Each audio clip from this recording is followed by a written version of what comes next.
UP में निकाय चुनाव का काउंटडाउन शुरू हो चुका है और आज 762 निकाय में वोटर लिस्ट में नाम जोड़ने की प्रक्रिया शुरू हो रही है और कल 10 मार्च को इसके लिए ड्राफ्ट प्रकाशित कर दिया जाएगा। इधर निकाय चुनाव में अन्य पिछड़ा वर्ग के आरक्षण की रिपोर्ट आयोग ने सरकार को सौंप दी है और अब कोर्ट के आदेश के बाद नगर निकाय चुनाव का ऐलान हो जाएगा और इस मामले में 11 अप्रैल को सुप्रीम कोर्ट में भी सुनवाई होनी है। तो 11 अप्रैल को सुप्रीम कोर्ट में इस पूरे मामले को लेकर सुनवाई होनी है। साथ ही साथ निकाय चुनाव में अन्य पिछड़ा वर्ग के आरक्षण की रिपोर्ट आयोग ने सरकार को भी सौंप दी है और अब कोर्ट के आदेश के बाद ही नगर निकाय चुनाव का ऐलान भी हो जाएगा। तो चलिए अब आपको बताते हैं, निकाय चुनाव का काउंटडाउन लगातार जारी है। मतदाता सूची में नाम जोड़ने की आज से प्रक्रिया शुरू होगी। साथ ही साथ कल निकाय को लेकर ड्राफ्ट जारी हुआ था। सरकार को इस पूरे आरक्षण की रिपोर्ट सौंपी जा चुकी है। मार्च में ही आरक्षण सूची को जारी किया जा सकता है। जल्द जारी हो सकता है निकायों का आरक्षण। तो एक हफ्ते में आरक्षण प्रक्रिया की भी संभावना है। ऐसे में रोटेशन पॉलिसी के आधार पर आरक्षण किया जाएगा। ट्रिपल टेस्ट के आधार पर ओबीसी आरक्षण होगा और 11 अप्रैल को सुप्रीम कोर्ट में इस पूरे मामले की सुनवाई होने वाली है और इस पूरी सुनवाई के बाद तारीखों का ऐलान भी जल्द ही संभव है।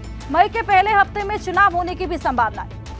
तो जैसे ही इस पूरे मामले की सुनवाई होती है, 11 अप्रैल को सुप्रीम कोर्ट में सुनवाई होगी। सुनवाई के बाद ही तारीखों का ऐलान भी संभव है। साथ ही साथ मई के पहले हफ्ते में चुनाव होने की भी संभावना है। तो ट्रिपल टेस्ट के आधार पर ओबीसी आरक्षण होगा। रोटेशन पॉलिसी के आधार पर यह पूरा आरक्षण होने वाला है। एक हफ्ते में आरक्षण प्रक्रिया की भी संभावना है। ऐसे में जल्द जारी हो सकता है निकायों का आरक्षण।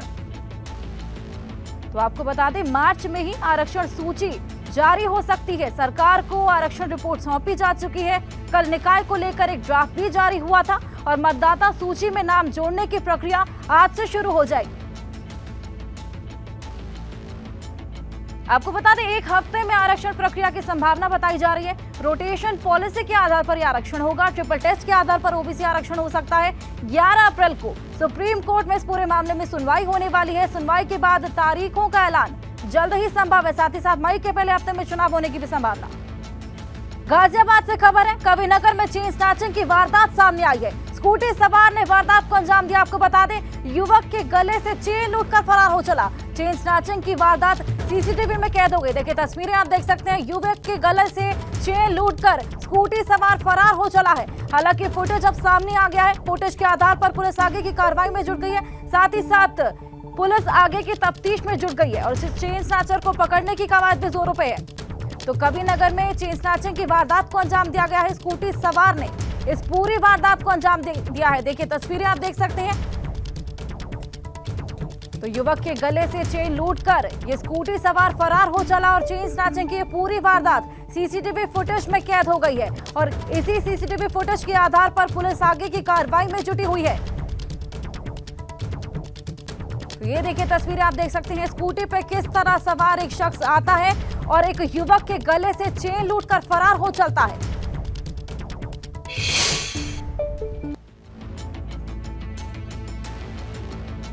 ये देखिए तस्वीरें आप देख रहे हैं। लाल रंग के एरो में ये वही स्कूटी सवार है।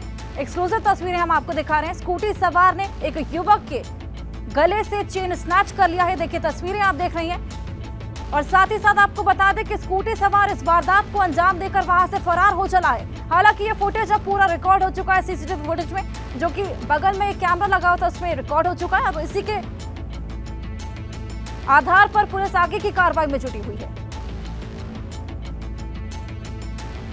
तो कविनगर में ये पूरी वारदात हुई है, जहां पर स्कूटी सवार ने इस पूरी वारदात को अंजाम दिया है। युवक के गले से चेन लूटकर वो फरार हो चला है।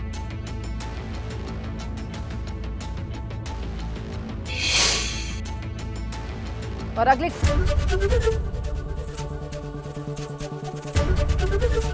एबीपी गंगा, खबर आपकी, जुबान आपकी।